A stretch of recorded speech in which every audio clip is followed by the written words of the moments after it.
এবার মালদা থানা পুলিশের জালে পাইপ গান সমেত গ্রেপ্তার এক যুবক। শনিবার গভীর রাতে গোপন সূত্রে খবর পেয়ে মালদা থানা পুলিশের বিশেষ অভিযানে এক যুবককে পাইপ গান এবং 1 রাউন্ড কার্তুজ সমেত গ্রেপ্তার করা হলো। জানা গিয়েছে ওই যুবকের নাম কেয়ামউদ্দিন শেখ।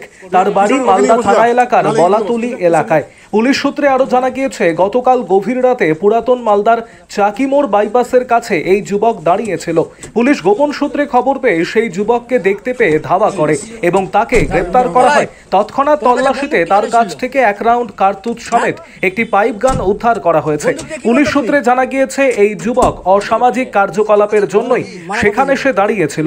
তবে পুলিশের তৎপরতায় তাকে গ্রেপ্তার করা হয়। তবে এই পাইপ গান তার কাছে কোথা থেকে এলো বা আর কেউ এই ঘটনার সঙ্গে জড়িত রয়েছে কিনা তা তদন্ত করে দেখছে মালদা থানার পুলিশ। ধৃতকে 7 দিনের পুলিশি হেফাজত চেয়ে রবিবার দুপুরে জেলা আদালতে পাঠানো হয়েছে।